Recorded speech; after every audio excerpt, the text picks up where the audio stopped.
Hi everyone. I am very excited because finally we are doing something that we've been planning for over a year. We've been talking about doing something, and I've been telling my friend that we should do something that will benefit a lot of people. I know I'm being very mysterious. It's just that I'm very excited to announce that we are going to be starting a new series called Keeping It Real. And you know who I'm going to be doing it with? I'm doing it with Aarti Rajaratnam. So immediately all of you will ask, you and Aarti, how is that possible? Wait, let us bring her in. Yes, Anu, finally, I think after all our ice cream meetings, all our plans to travel to places to record this, we're finally doing it on Zoom. I'm so excited to be a part of this, and I'm glad that this message is going to go to a lot of people, and we're going to be keeping it real right through. Thank you so much. Thank you so much. Yeah, no, really looking forward to it. And you know, the reason why we started the topic, that we picked the topic, we have to tell the people that as well, right? So the first of this series, we're going to try and do this as a 6-part series. And the first of this series that Aarti and I are going to do is going to be on toxic relationships, because all of you looked at her blog and there was so much activity on the comment section, and there was so many thoughts that were resonating. So that's why. So the first topic we picked up is toxic relationships. So, and I think it's so important that we talk about it, because I think at different points in our life, all of us have attracted toxic relationships into our life, or we've been toxic to somebody. And I think it's very important for us to talk about this, not from the diagnostic, dangerous angle, but more from just being able to understand our relationships and make life a better experience for each other. So I think we should sort of dive right into it, right? Because if we keep people just excited about seeing the two of us, it's going to become our usual ice cream meeting. So let's get into the topic. I think that's good. Yeah. So actually, what I have always been fascinated with is, we know that there are things other than the obvious things that make us happy, right? Somehow we know that good relationships make us happy. When I saw this Harvard study, the longest running Harvard study, they did this from 1939, and they did it with all these 720 odd men, and they kept tracking them to see, I believe they kind of checked people from the poorest of the Bronx neighborhoods to the affluent neighborhoods. It was a full cross section. What did they find as a result of this long running study? That good relationships make us happy. And it's fascinating to me, that I've always believed that, but it's fascinating that science can also prove it. Yes, and also I think there was another study that came up with that we live longer when we have happier relationships. And I think my parents could probably vouch for that, because I've seen in their generation people have lived up to 80, 90 years, and they've lived with each other, working through their differences and things like that. So I think at some point, we may need to now redefine our relationships as well, because relationships have gone through huge transformations across generations, across the years. And right now, I think we read a lot more about unhealthy boundaries, a lot more about toxicity, which was not the case earlier. And if you ask me, is it because there were no toxic relationships back in the past, or is it that it's more now? I think we're becoming more aware of the things that make us happy right now. I think in the past, people just went with the flow, and now we're paying a lot more attention to how we can make our lives better. And I think that's where relationships make such a huge difference. Yeah, but the thing is, ironically, every relationship that we start, and of course, unless of course it is a pugilistic one where we're wanting to punch each other's faces, but most relationships, I think we always start putting our best foot forward, right? We put our best foot forward, but it doesn't always stay that way, because it changes, right? As people, we change, right? So naturally, our interactions are going to change. And that's where technically relationships go through 3 stages. And I need to mention it technically because, unless we understand where it comes from and why it's changing, we probably start wondering, did I do something wrong? Did the other person do something wrong? Is it something that I should be making all right? And we're holding on to things that are actually probably making us toxic. And that's where the 3 stages, the first stage in any relationship is what we call the courtship phase. And, it's in a friendship, it's in when you join a job, when you, start up working with a team, when you're in a intimate partner relationship. except probably with our parents, where we probably didn't have this advantage of starting off with a courtship. Most of us start with a courtship phase where we put our best foot forward. And what's more important in this courtship phase is that we are able to overlook the flaws of the other. So even if they did something wrong, we probably are so blinded, sometimes probably smitten, that we avoid seeing those negative things that come up, and we say, no, no, maybe just today, maybe just one off kind of thing. Then it moves to the next stage, which is what most people really struggle with. We call it the conflict phase. And the conflict phase is something that every relationship goes through. And I sometimes feel, this 7-year itch and all that people talk about could be just like a form of a conflict. And it's not really the cheating and, all of that, but the fact that, my relationship is transforming. I'm no longer able to, keep up with this, putting my best foot forward. Let me just do something more. So that's when the conflict comes in.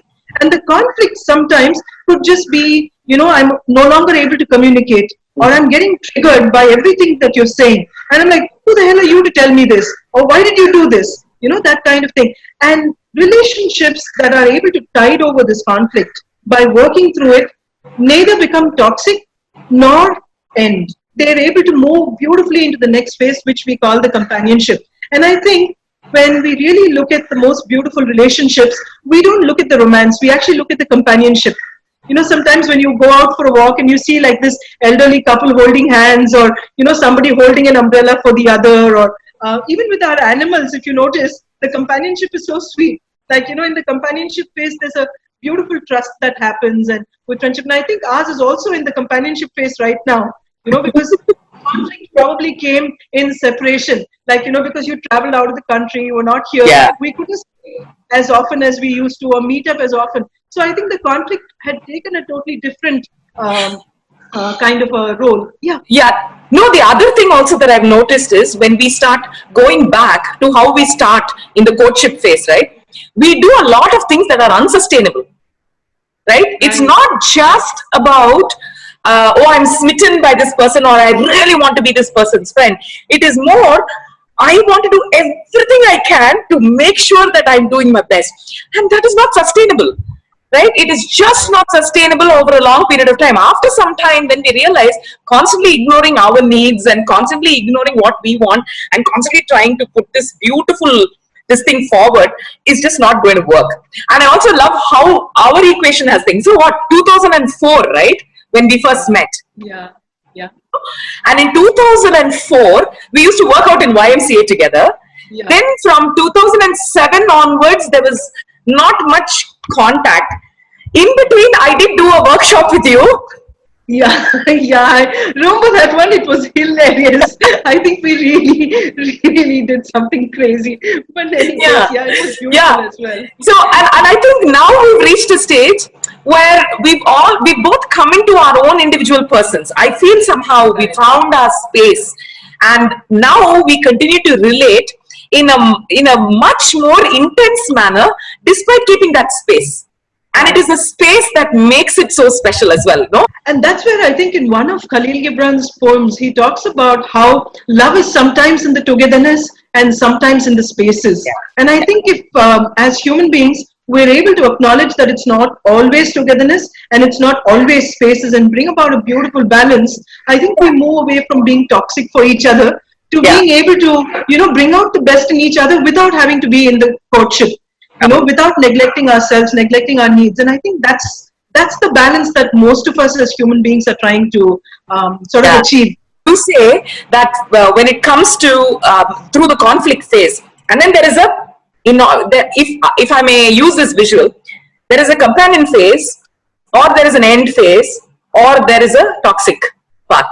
There are three paths, right? It could go down any path.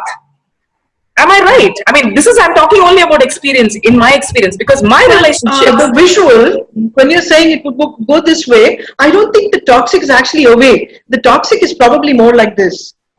As a visual, because what happens, if it's ending, it's already this way. Okay, and if I'm together, it's sort of like a genuine, hand-holding kind of thing, or, companionship. But when it's a toxic, I think one person is unequally biased, and against the other person, or trying to control the relationship or trying to contain it, things like that. So I think as a visual, I would probably use this more than More than this, the because this is divergent already path. parting ways. It's Yeah, yeah. something like that. Yeah, but then you brought about a very important point, which is the inequality, which is the foundation of all toxicity, right? Right. No? So actually, if I have to tell you what toxicity itself means, it's different from a poison, right? A toxin is something that's there in the environment, but you're not aware of it. Whereas with a poison, you're always aware it's there, which is why relationship toxicity is something people identify in hindsight. They sometimes, when the relationship is ended, they're like, "What really went wrong?" And then they see, "Oh my God, I ignored all these red flags. Yeah. It was always there, staring me in the face. Why did I not see it?" And like Yeah. you said, the beginning is always that inequality. Yeah. Inequality, which Inequality. is, I know that I was always having this position and you were always here, and I didn't do anything to fix it. I, in fact, did everything in my power to maintain it. Yeah. Right? So, and this person was trying to communicate, let me get here, but was always suppressed because this person was unable to do that. And so Yeah. I guess that's where the base of toxicity starts. Yeah, but then it could also be something to do with a personality disorder, right? Toxic This relationships. is where, Anu, I really have to bring in, what's happening because of this information revolution that's happening. Everybody has an internet connection. So everybody is becoming an expert now. Okay? I mean, I know you're laughing, but Not me, not me, not me. but jokes apart, I mean, somebody is quoting like this famous philosopher, and I called him back and I said, "Hey, I didn't know that you had this book. Can you sort of loan it to me, because I've been looking for this book?" And he says, "Akka, no, I only found his quote on Pinterest, or I found it on Twitter." And I was like, "Oh my God!" Even he came across as intelligent because he was picking this off. And that's where I think people, when they're going through a messy phase in the relationship, go onto Google. Am I feeling this? And then it says Google, how to mess with somebody's mind, right? So it's already telling them, maybe you're in a toxic relationship, take a toxic relationship quiz. And then, it has 20 questions or 10 questions. You do it and you're like, "Oh my God, I think my husband is narcissistic." And where this is dangerous, because personality disorders are entire umbrella within our diagnostic text, right? And you can't just take everybody and put them under psychopathic personality, sociopathic personality. These are not things. I mean, just because your partner did not feel guilty with you, it doesn't mean that he doesn't have guilt. But Yeah. then, because he didn't feel guilty with you, you decide, "Oh, probably this is a sociopath right now."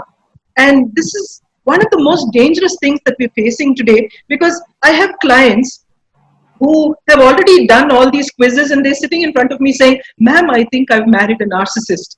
And Pavam, that man is such a sweet guy. It's just that they're two beautiful people who can no longer be beautiful for each other. They've become toxic because, there is this imbalance. And that's where I think we need to say that this is not a diagnostic criteria. I think it's a phase in the relationship that we need to acknowledge and work through. Because if we Yeah. understand, become aware and work through, it's a beautiful way to move the relationship into a companionship. Yeah, but I have had a lot of people coming and, I mean, people do come and tell me stuff when they have problems and all that. And my instinct is to say, "Oh, but I see a pattern here. Oh, I see a pattern here." Now, I don't want to fall into that bracket of that little knowledge is a dangerous thing. So I'll ask the professional. There are patterns, right? There are patterns. Yeah, and this is where I think, repetitive patterns happen. See, I mean, if you look at life, and if we look at life as an opportunity to grow through, we don't just go through things, we actually grow through things, right? So when you're looking at ways to grow through something, there are going to be challenges. And, there is one way of being a victim of that challenge, saying, "Look at what's happened to me. Everybody's mean to me. I'm such a giving person." Anu the rescuer can tell me more. But yeah, Anu the rescuer. I have to rescue everybody. Yes, Anu has to rescue everybody in distress, right? So Anu the rescuer knows that after she has rescued people, they just take her for granted. And that's a repetitive pattern as well. Because and it comes from a very good place within you, but it's toxic for the other person, because every time I'm going to rescue somebody, I'm actually dumbing down their own capacity to look for resources, right? In Yes. a crisis, yes, we can handhold, but if this is going to be a repetitive thing, and the person's like, whole of my life I've been rejected. Yes, you brought it on to yourself, because you self-sabotage that whole pattern. You're like, okay, I think this person's going to leave me, so before he leaves me, let me reject him, let me Yeah. do something. So these kind of patterns, and I think somewhere in our later episodes we'll talk about it a little more. Yeah. But these patterns are almost always repetitive, because what the scientific base in that is, let's assume that my pattern is rejection. I feel rejected and abandoned. As a person, I always know how to deal with abandonment and rejection, because I've had so many experiences. Yes. However, I've never had to develop skills to accept acceptance, or to live through acceptance. So when somebody is very accepting, my mind goes into this: why is he so accepting? Or why is he so perfect? There must be some flaw. Who says, maybe he's hiding something. And then you're like, oh, this is my best friend now, because she's thinking just like me. And I move towards the rejection pattern a lot more. And invariably, this is also a way in which toxicity is sustained. Yeah. Because I will surround myself with people who are able to validate the hunch I'm having. And this hunch could just be self-doubt. It's not intuition, right? It's self-doubt coming from my insecurity, and not intuition coming from wisdom. And that's something that I think we need to address when toxicity is a part of the pattern. This, I was going to say that then we also have to see whether I am the toxic person in the relationship. Am I Yes. ready for a relationship? Yes. Right? And I'll probably talk about, am I the toxic person in the relationship? We are very, very comfortable looking at the other one being the problem. But, any problem is from both sides. No, always somebody else only is a problem. I am never a problem. Am I? I know. I know. So, invariably, in a toxic relationship, it's never about one person. Because if I'm doing something, the other person is doing something to sustain it or maintain it. Yeah. Okay, Yeah. I would always ask, when you're saying that this person is always abusive, what part of you is resonating with that? Or if you're saying this person is always, ignoring me, what part of you is validating or allowing that? Allowing it. And the most important part, am I ready for the relationship? And this is very important, Anu, because especially when your hormones are raging and all, like moving from adolescence into young adulthood and all. I'm sure all of us have had our crushes, and we can talk about it in another segment. I'm sure people will be very interested to know. Very happy. I know, and believe me, that won't end in 1 hour because I have so many failed stories to talk about. But jokes apart, we'll compliment each other. Yeah. We already know, we've talked about it, but when we talk in a session, can you imagine how much drama will be there? But coming back, am I ready for a relationship? So many times, infatuation happens, but because it's my I've already been fed by these romantic concepts of love has to be like this and all. I get into the relationship, and then I don't know where to draw the line, and then it ends for whatever reason. It ends. It could be because both of us couldn't get along, whatever. It ends, and then I'm just feeling so rotten. And then anybody who comes and makes me feel slightly better, I'm like, oh, this is the love of my life. Yeah. And many times we get into the next relationship because I've just ended from conflict, and I'd somewhere like to again feel courtship, because courtship makes me feel good. Yes. Now imagine somebody's doing something beautiful. Like, for example, even in a friendship, in the courtship period, you make more time to speak over the phone, even if you're in a different city, or you choose to go out for a meal together, go out for a coffee together. But when you move to companionship, you may not necessarily do that so often. In fact, I think we've probably gone out in all these years probably 2 or 3 times. That's about it. But that's also why it's worked very well. Because imagine if we had these expectations that every Tuesday we'll go out or every Wednesday we'll speak. I'm sure we would have killed each other by now. You know? We would have definitely punched each other's faces in sheer frustration. I know, I know.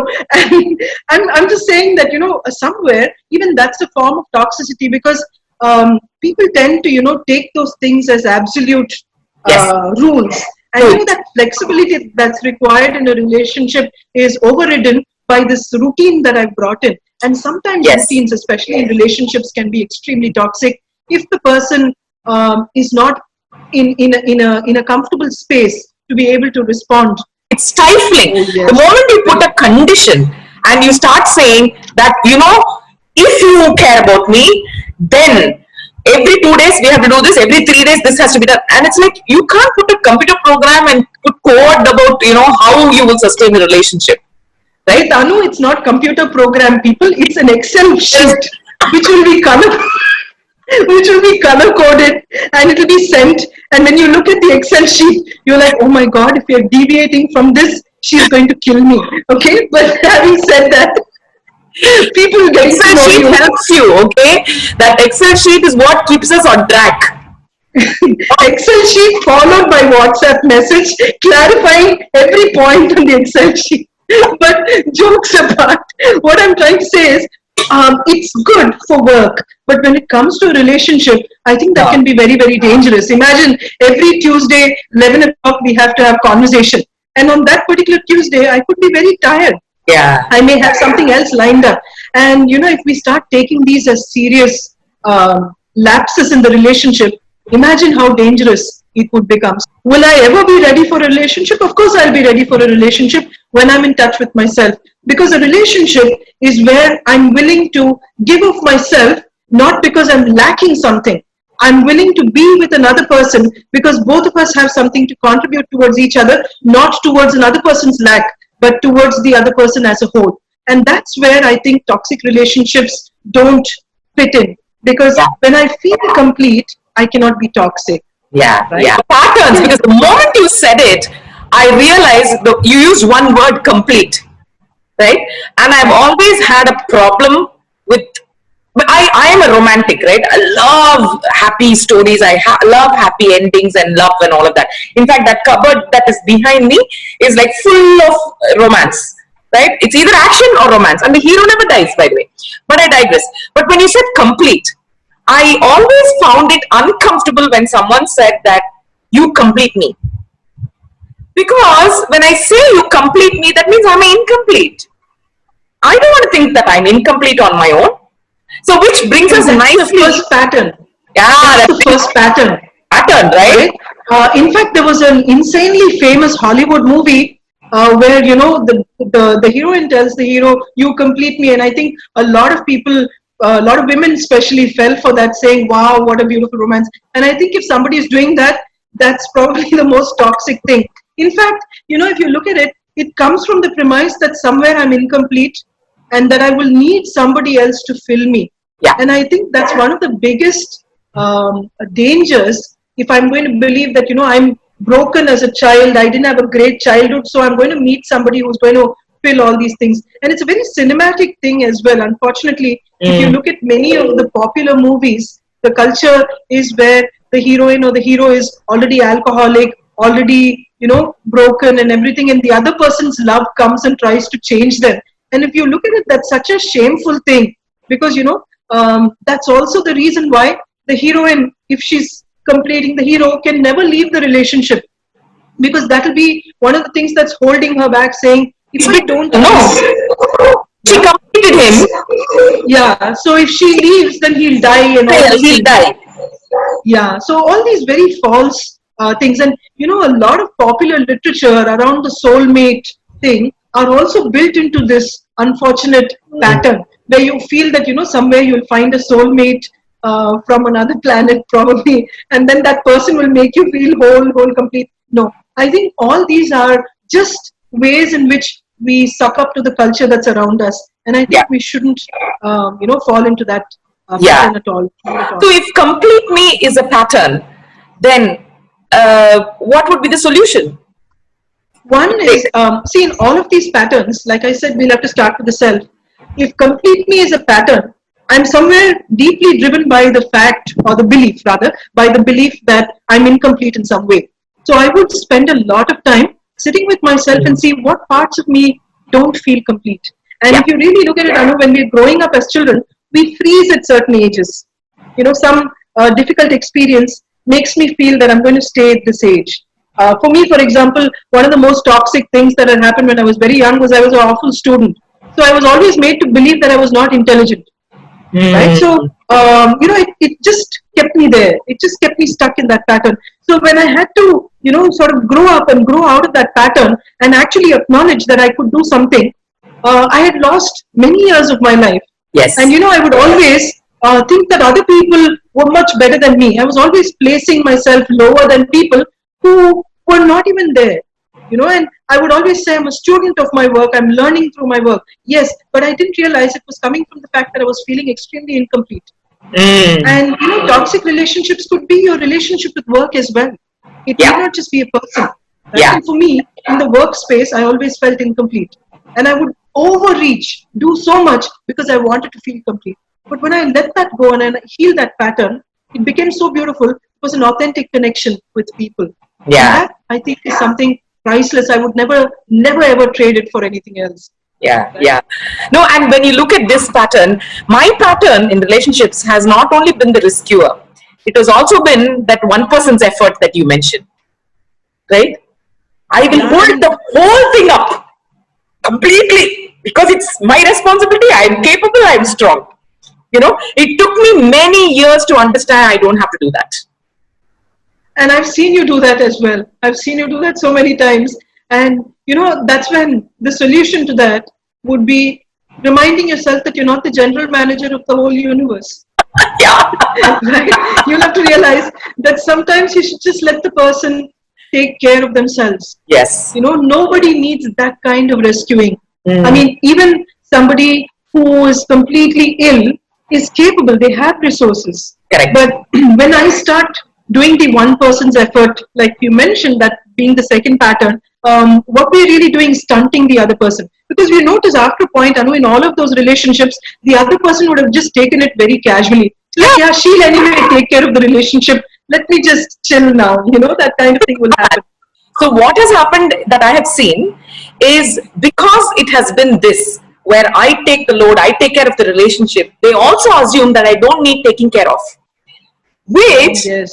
became a big issue for me when I lost Amma and Appa, because now suddenly I'm surrounded by people for whom I've done a lot, and I didn't do it expecting them to do anything for me, but I've done a lot, but it doesn't occur to them that I need kindness, that I need care, I need a little bit of, coddling even if, in fact, if I've just gone through that terrible, consequent quick losses. It didn't occur to them. And I realized that it is also because I set that pattern, right?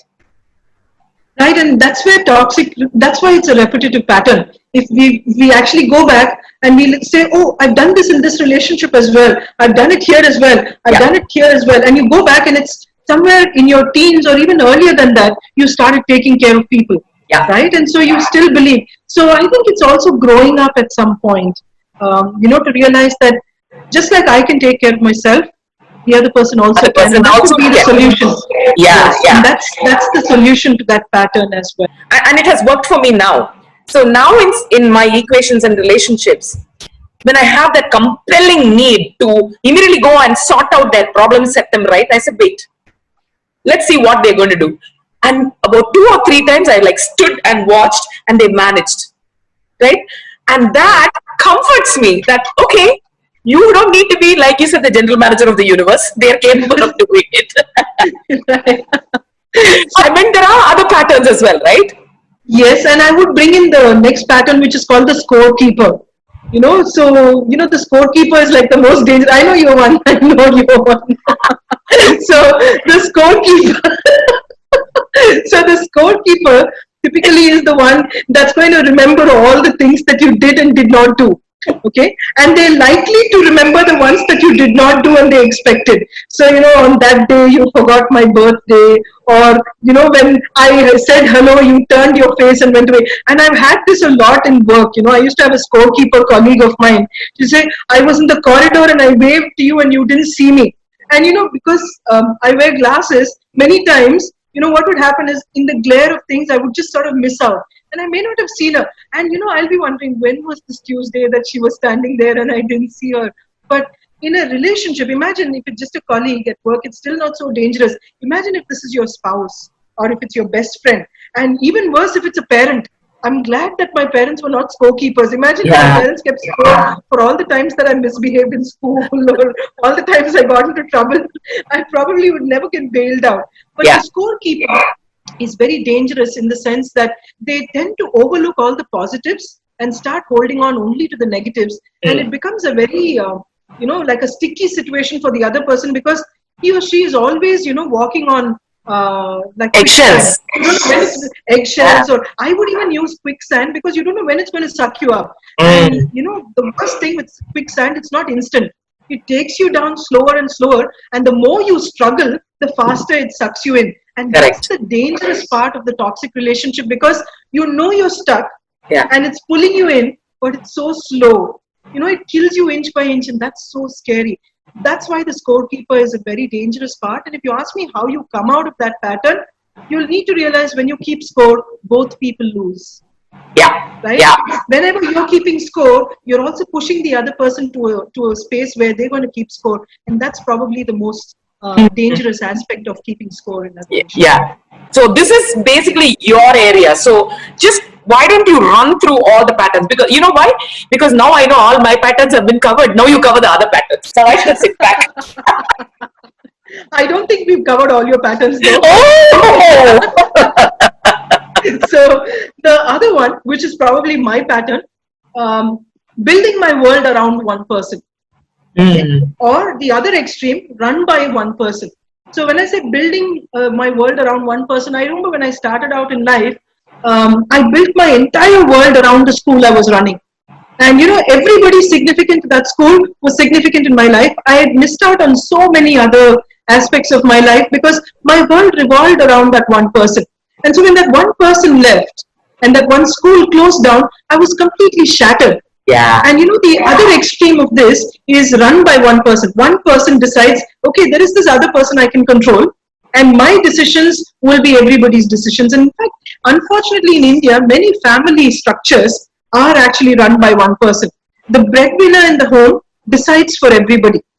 If I decide that we should go here, this is where we will go. And it's not a financial decision as much as it is a control decision.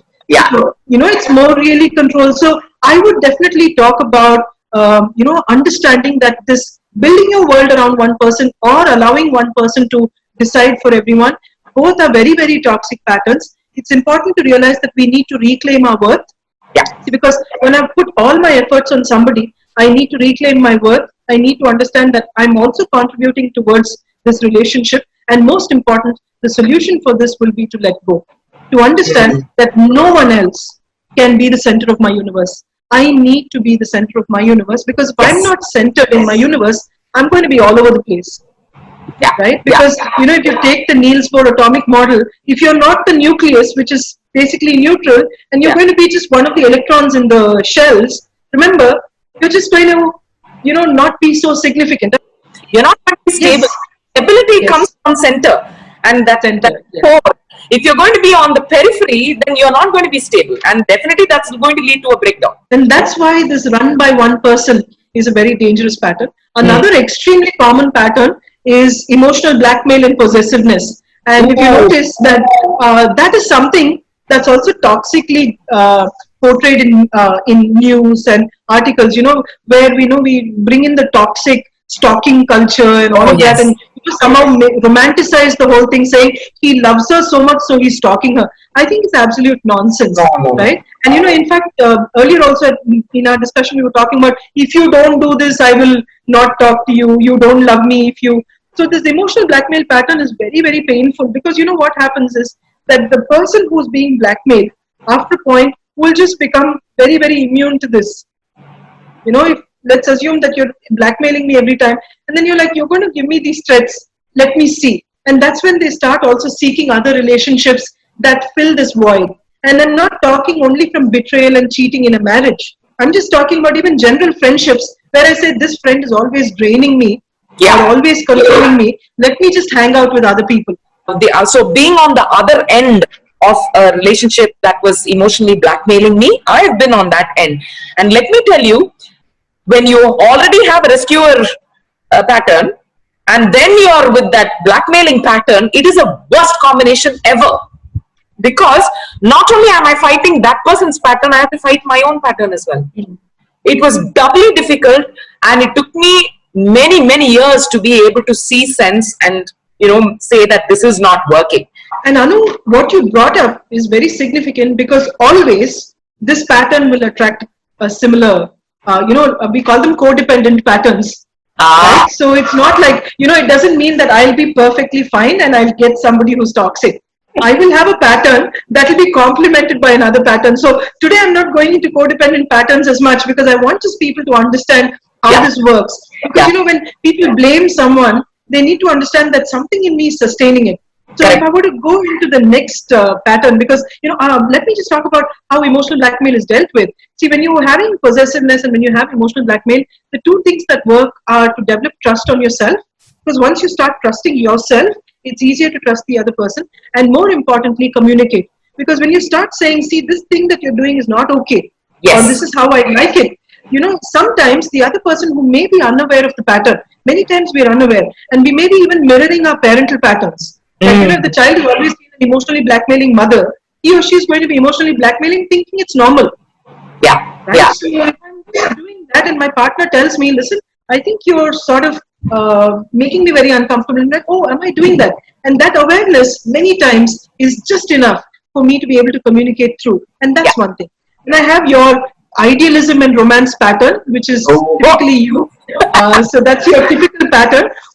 And why I wanted to spend a little time on this was, we've been fed into this thing that love at first sight, that music will change, rose petals will fall and all that. No,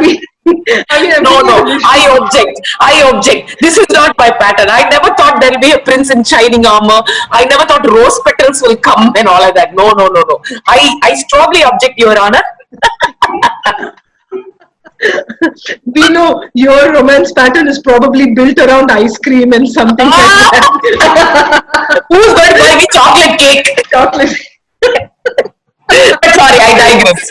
Go ahead. So coming back, when we talk about idealism and romance, why it's dangerous is because I have this, mental image that a perfect relationship means this, perfect person means this. And, if that person even moves slightly away from those expectations, there's such a huge disappointment. And I start feeling extremely broken, saying, I didn't really sign up for this. Everybody else is like this and all of that. So that's where this idealism and romance is dangerous, because I need to realize that as human beings, we all have our positives and negatives. There will be flaws, there will be strengths. And the more I understand that I can embrace both, just like I've embraced both sides of me and I embrace both sides of the other person, this relationship moves into companionship. Otherwise, I'm going to always have, but my mother cheated me, she got me to marry you, and you're such a horrible person. It's complete nonsense. You need to find a bridge upon which both of you can communicate and understand that you no longer need bridges because you're in a comfortable space now. It's not like you're on two different sides. You're on the same side working through life. And I think that's a very important aspect of idealism and romance. So keeping it real is very important in that. The next pattern, of course, is passive aggression, which is what I think my parents were very good at, and I know a lot of Indian parents are, which is like, I don't want to, I'm angry with you, but I'm not going to tell you. I will just do silent treatment. I won't speak to you.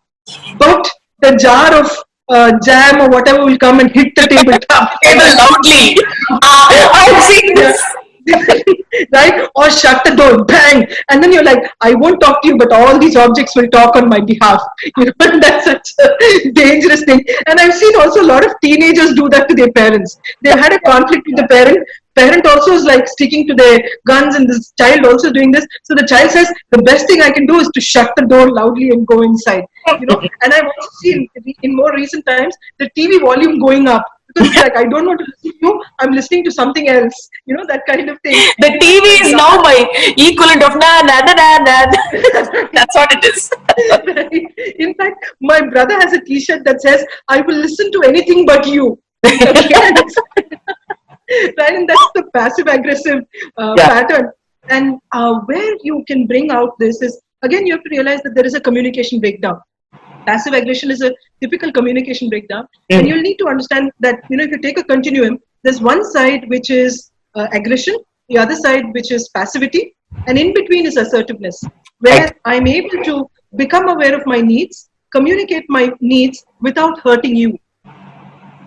Yeah. Willing to also listen to you, your needs, and bring that equality back in place. So I no longer need to use that jam jar to, speak for me. I can use my voice. And I would say the most beautiful thing is use your voice, because it's such a beautiful part of us. And when we use it to a person we love, I think there's nothing more beautiful than that. When you are comfortable saying that, this is what upset me and this is what I like. And when that person, and you come from a good place and that person kind of connects with that, no? That's where, like you say, it goes into that companionship thing, because then you get even more, there is a great comfort in that equation. Yes. And I'm so glad we're doing this. As I'm doing this, I'm feeling extremely warm, very very, very supported and loved. So thank you. I think I just need to tell you that. Thank you. It's just that. But the last pattern is shaming and normalizing. And that's also something that builds into the rape culture in any society. But what I mean by this is, we make fun of people who have a certain physical appearance or a skin type or hair or, don't fit into a stereotype of a gender or, so many aspects of it. So I start shaming. And then when I'm shaming, it's usually done like a joke. So just recently, Anu, I have to tell you, there's a student of mine who messaged me saying, "Ma'am, I've just been engaged to somebody. It's an arranged marriage. And every day he makes fun of my appearance." Yes. "And what are you doing about it?" So she said, "I told him twice that I don't like it." And he said, "Come on, it's just a joke." Come on, it's just a joke when it's hurting someone is what I'm meaning by shaming and normalizing. I shame you and then I normalize it. I shame you and then I normalize it. And then I leave you feeling that you are the inadequate one. And you're the one who has overreacted. I can tell you an incident which exactly happened this way, right? Again, I learned a lot in the 2-3 years that I lost Amma and Appa, because that kind of gave me my perspective on what am I doing in relationships and what are the relationships around me. So I had something very hurtful happen. And when I reacted with hurt, the statement was, "I am disappointed that you reacted that way. It was just a joke." And this is when the person knew that I was crying so much that I was throwing up. If that amount of distress has been caused by your joke, it was a bad joke. It's as simple as that. That's what kind of a switch went off in my mind. And I said, whoa, hang on a minute. Why? Usually I would have thought, oh, is it a joke? Should I have taken it well? And I said, no. And I realized, no, this is normalizing something that is not okay. Right? Am I correct in this interpretation? That's a beautiful example of shaming and normalizing. Because not only will they say it's a joke and, sort of put you down, they don't change. No. Because, I always say the best apology is changed behavior. You don't need to say you're sorry. Yeah. You just need to ensure you don't repeat it. Oh, that's beautiful. Yes, that's beautiful. Yeah. Right? And if you don't change behavior, you've not really apologized. Because I don't need to tell you I'm sorry. I need to show you that I am and I've changed. I understood. I took your feedback. I love you enough to take this feedback and to change myself at points where there is a change that's required. I'm not going to change myself for you. I'm going to change the parts of me that think it's okay to shame you and hurt you. Correct. And that is very important in a relationship. So in my work, I have taken these patterns, and I'm sure other therapists would have other patterns as well. Like I mentioned earlier, I'm a student of my work. So as I work with clients, I keep picking these patterns and we work through them. When it comes to shaming and normalizing, one of the things that we do is communicate. And if the person changes, excellent. But if not, I would start looking at it as the beginning of a toxic relationship. Because, just like we take drugs, smoking, for example, is not considered majorly addictive compared to some of the higher drugs. But we call smoking a gateway habit. Yes. Meaning, once I start smoking, I normalize other things. Right? Similarly, in a relationship, when I normalize this joking and misogynistic behaviors or language or derogatory speech, making fun of my body shaming, all of this, it becomes the pattern of abuse that can be built on later. And I think that's where we need to get our alarm bells out. Yeah. Because if someone cannot understand that shaming is wrong, they cannot understand that love is right. Oh, I yes. think that's where it goes. Absolutely, absolutely. Put the patterns together, and Yeah. I think it came out well. I like Yeah. No, we covered all the patterns. And do you want to do a quick recap? What is a pattern and And what is the solution? and what is the solution? The first pattern is the scorekeeper, and the change in the scorekeeper will be to realize that when you keep score, both people lose. The second pattern is complete me, meaning I'm coming from a state of lack, expecting somebody else to complete me. And that's a very dangerous thing because I'm coming from lack. And when I'm coming from lack, I cannot be equal. So it involves a lot of work with the self where I understand that I am complete and whole as I am. The third pattern is where I build my world around somebody or the relationship is run by one person. This is where I realize that I need to let go. And I need to realize that I cannot build my world around one person or I cannot allow one person to, run my world. The fourth pattern would be emotional blackmail and possessiveness, where trust and communication come in as a very, very big part. Idealism and romance is the next part, and that's where we keep it real. In fact, our whole show is called Keeping It Real because I think it's driven by our incurable romantic tendencies that jump up at different points. And then, of course, our passive aggression part, where assertiveness would be the solution. And then you have the one person's effort, which is your classical pattern, where you're holding the whole thing and you realize you don't need to be the general manager of the whole universe. And the last pattern of normalizing and shaming and normalizing, which needs to be dealt with very seriously because it becomes the base for further abuse later on in life. And that's probably the entire set of patterns that I would talk about. Yeah, yeah. Because when we talk about, as a layperson, when we talk about relationships, we only talk about the fact that, oh, this is going wrong. And when you know that you can actually look at what is going wrong, is there any pattern that is being followed? It actually demystifies to some extent about relationships. It kind of says, okay, what is going wrong? Who's the toxin? Is that person being exhibiting toxic behavior, or is it me? Who needs to change? And does this work? How do we move? So I really feel, it's pretty late in life, but I have now come to a stage where I am saying that, boss, relationships actually have to be equal. We knew this when we were young, but we never applied it. And now I'm applying it. Yeah. Okay. So, I think the thing is, it's really good to be able to identify patterns, but I feel that is only half the journey. I think the bigger journey would be in how do we correct it, how do we heal ourselves, how do we heal in general. So I'm sure there are some kind of guidelines that we can use. So I can't give you like a prescriptive part because this is not something which is a problem that needs to be fixed, but more an awareness that needs to lead further. So some of this will require healing. Some of this will require moving on. Some of this will require letting go. And we'll need to understand which one will be best for that particular relationship. So the first thing I would use as a guideline is self-love. I need to understand that when a relationship is reflecting back to me a pattern, is it something that I need to do with self-love? Is it something that I'm not doing for myself? Because somewhere we mess up self-love with going for a massage and getting a pedicure and all that. Many times self-love has to do with just acknowledging that I'm whole and complete as I am. So that would be one.